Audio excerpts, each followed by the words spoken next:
Hey,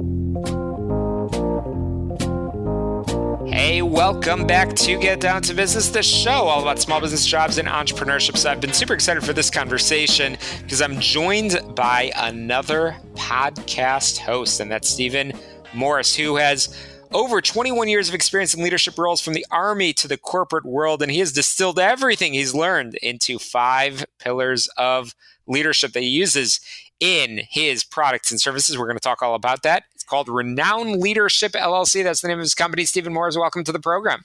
Thanks, brother. It is amazing to be here. I'm so excited. Let's have some fun, bro.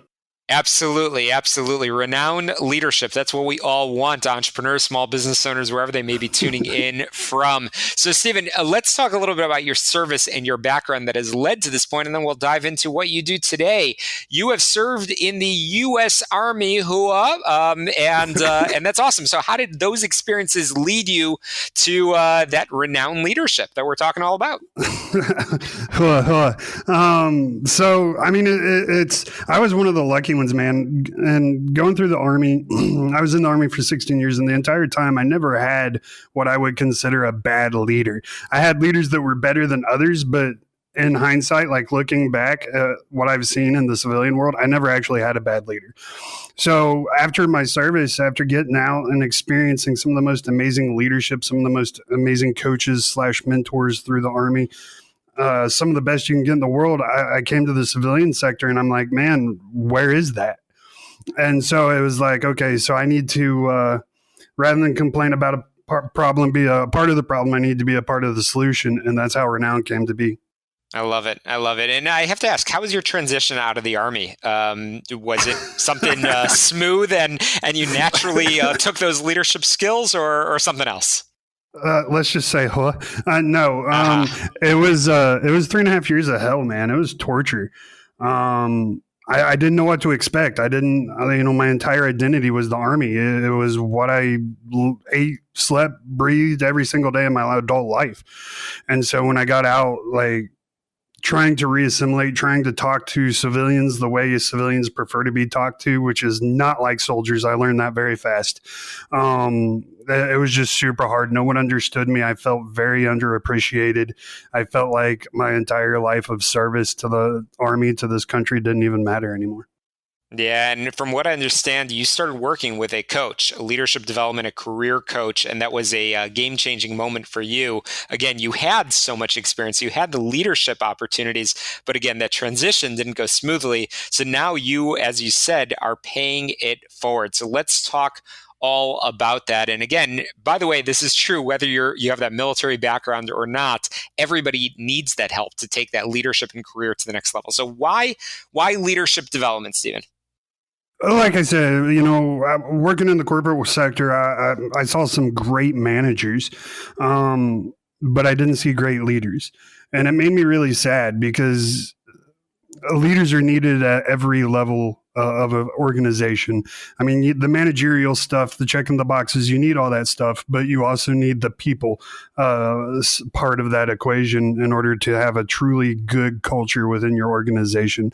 And it makes me sad that people wake up every single day and they hate their life, because I've never experienced that. I don't know what it's like to wake up dreading, going to work that day. Absolutely. And I don't think it should be that way. So, how do we change that? We change that from the top down. Absolutely. And so you founded, again, Renown Leadership. And I know you work closely with Career Winner Circle, which is great. And a lot of what you have said in the past is based on 3 fundamental pillars. And probably didn't come immediately to you, but certainly it's something that you live your life and certainly you're coaching by. And I believe that's community, consistency, and clarity. So let's spend a couple of minutes talking about those. Yeah. Initially, it's like you said, it started out as 5 in the very beginning, and I've narrowed that down to 3, which is, like you just said, community, consistency, clarity. And I start with community because, like I said, leadership is a people business, right? You got to have that safe space for you people to work. And when you do that work to create that community, that means you know your people. You genuinely love your people, and you will go to bat for them every single day. When you create that community, you not only create a good, healthy place for people to come to work, but you also create a team that is also going to be willing to have your back no matter what. So the next thing is consistency. And that's one of the biggest places I see a lot of people making that mistake is we lead with emotion rather than logic.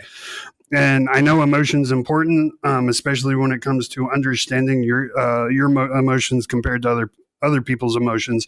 But we need to lead with logic. We can't let emotions take over. And it's not possible to be thinking logically and emotionally at the same time. So you need to show up consistently every day. You got to show up thinking the same way every single day, making decisions the same way every single day. That consistency goes into making that safe space so people know what to expect from you. They know that they know what kind of Scott or what kind of Steven is going to show up.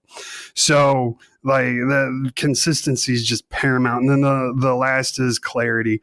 You have to communicate. If your team doesn't know the team's mission, if they don't know the team's vision, if they don't know the team's goals by heart, then they're going to be like a monster truck just spinning their tires in the mud. They're not going to go anywhere. They're going to be running at high RPMs, but they're going to be going absolutely nowhere because they don't have that clarity of what they're doing. So you got to communicate that clarity every single day.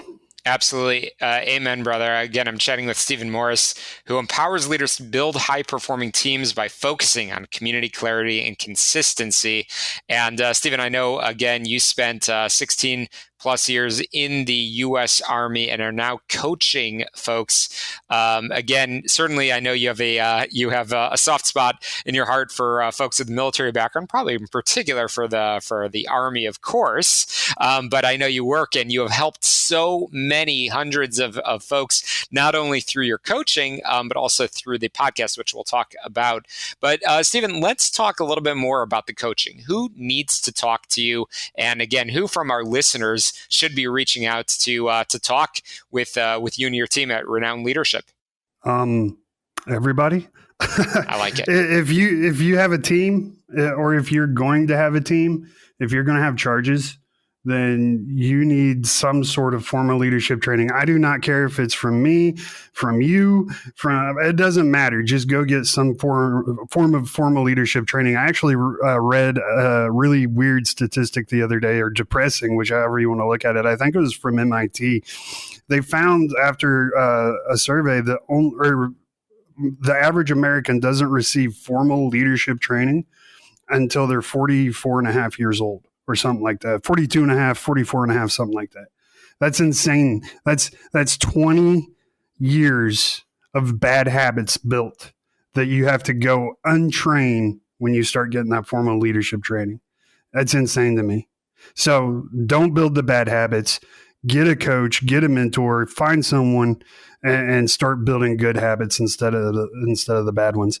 If that makes sense. Does that make sense? I hope that makes sense. It does. Absolutely, Stephen. No, I appreciate it. And we only have time for about a minute remaining. And Stephen, I want to focus on your status as an entrepreneur, because that's a really important title that you wear as well. Stephen, I want to give this minute to you to give any advice, either the tips and tricks or maybe the things to avoid from your own experience in this entrepreneurial journey. This isn't from my entrepreneurial journey. It's just from my leadership journey. The hardest lesson I ever learned was learning to really bring that personal relationship into your leadership style. I unfortunately had this rock star of an employee. She was great. And all of a sudden, one day, she just kind of fell off the face of the earth. She was showing up to work, but wasn't being productive. I couldn't understand why. And I looked, couldn't find the answer. It turns out her husband of 20 plus years had cheated on her, and they were going through this nasty divorce. I failed as a leader to create a space where she could come talk to me about that. And that's the hardest lesson. So my advice, build those personal relationships with your people. That's the most important advice of all. Again, I've been chatting with Stephen Morris. And Stephen, I want to make sure our listeners can get in touch with you so they can, as you said, schedule that conversation, talk about coaching, whether it's with you or with anybody else. But certainly I'm biased. And I think your experience from the Army and beyond in the corporate world, you've got a lot to share. And of course, a podcast as well. How can we learn more? Yeah, you can just go to renowned, that's with an ED, leadership.com, or you can email me, sjmorris@renownedleadership.com. And I also have a podcast, Renowned Leadership. It's wherever you download your podcast at. So go check me out. And there's also tons and tons of links there to get a hold of me. Well, we'll absolutely link in the show notes as well. Stephen Morris, Renowned Leadership, thank you so much for joining us and being so candid with your background and experience. Thank you for your service, my friend, and can't wait to have you back on. We've got to squeeze in a very quick break, Aaron. Get down to business. We'll be right back.